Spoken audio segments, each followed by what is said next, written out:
Hello big brother and sister, আশা করি সকলে ভালো আছেন। তো ভালো থাকতে হবে আমাদের প্রত্যেককে। ভালো থাকার জন্যই আমাদের জন্ম। পৃথিবীতে পাঠিয়ে দেওয়ার উদ্দেশ্যই আমাদের নিজেদের ভালো রাখা, এমনকি নিজেদের হেদায়েত কীভাবে আনা যায়, নিজের রিজিকের তল্লাশি কীভাবে করা যায়, এগুলো উদ্দেশ্য নিয়ে কিন্তু আমাদের পৃথিবীতে আসা। বিশেষ করে যে মূল উদ্দেশ্য হচ্ছে আল্লাহ তাআলার একটা মাধ্যম দিয়েছে, যেটা মাধ্যমটা হচ্ছে হালাল একটা ইনকাম তুমি তৈরি করতে পারো কি না। হালালভাবে ইনকাম করার মূল বিষয়টাই হচ্ছে আমাদের পৃথিবীতে আসা। হালালভাবে ইনকাম করে বেঁচে থেকে জীবনটাকে পরিচালনা করার উদ্দেশ্যই আল্লাহ তাআলা আমাদের পৃথিবীতে প্রেরণ করেছে। তো আমরা হালাল ইনকাম করা খুবই কিন্তু কষ্টের, বা পাওয়াটাই অনেক ধর্ষায়। তো ওই জায়গা থেকে আমাদের হালাল ইনকাম পেতে হবে যে কোনোভাবে, যে কোনো মূল্যে, যে কোনো মাধ্যমে। আর মাধ্যম ছাড়া কোনো কিছু করা সম্ভব না। তো মাধ্যমের ওছিলা করে আজকে আমরা যে একটা হালাল ইনকাম সোর্সের সন্ধান পেয়েছি, তো সেটাকে যদি আমরা কাজে লাগাতে না পারি, বা ওই হালালটাকে যদি আমরা ধরে না রাখতে পারি, আসলে হালাল জিনিস ধরে রাখাটাই অনেক কষ্টের, সবাই তা পারবে না। তো ওই জায়গা থেকে আমি বলবো, হালালভাবে ইনকাম করার জন্য অনেক কষ্ট হবে, অনেক বাধা বিপত্তি আসবে। সেই বাধা বিপত্তিকে কাটিয়ে তোলার নামই হচ্ছে আমাদের জীবন। তো এই জীবনটাকে কীভাবে আমরা কেটে উঠাইতে পারি, ওই হালালভাবে ইনকামটা কীভাবে করতে পারি, ওই বিষয়টা নিয়ে আজকে আলোচনা। তো আশা করি সকলে মনোযোগের সহিত থাকবেন। তো আমরা যে সিচুয়েশনেই থাকি না কেন, ওই সিচুয়েশন আমাদের পার করতে হবে। কারণ হয়তো বা খারাপ অবস্থা সবারই আসে জীবনে, তো খারাপ অবস্থা কিন্তু সবসময় থাকে না।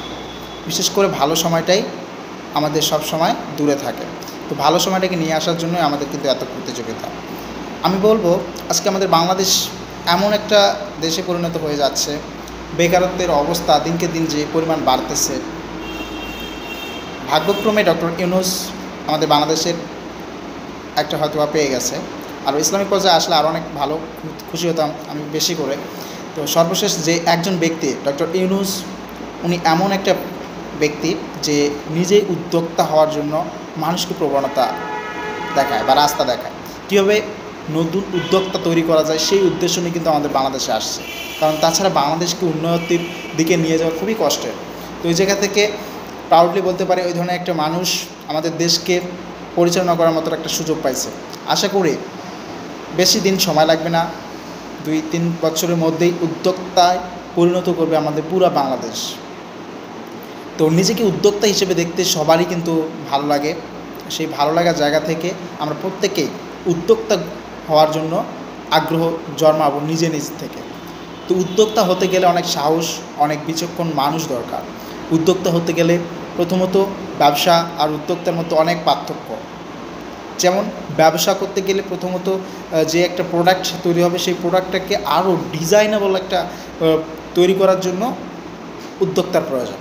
সেই উদ্যোক্তারাই কিন্তু এটাকে ডিজাইন করতে পারবে, ইঞ্জিনিয়াররা না। ইঞ্জিনিয়াররা প্ল্যান দিতে পারে ঠিক, তবে আমি বলতে চাচ্ছি না, কোনো পেশাকে আমি ছোটো করে দেখতে চাচ্ছি না, তবে বাংলাদেশকে একমাত্রই পারে উদ্যোক্তায় সাজায় নেওয়ার জন্য আমাদের সবারই ধৈর্য এবং আগ্রহ থাকা দরকার। কারণ উদ্যোক্তা ছাড়া বাংলাদেশ কখনোই উন্নতির দিকে যাবে না। আর বাংলাদেশ এমন একটা জাতীয় খেলায় পরিণত করেছে, হাডুডু। হাডুডু আমাদের বাংলাদেশের জাতীয় খেলা।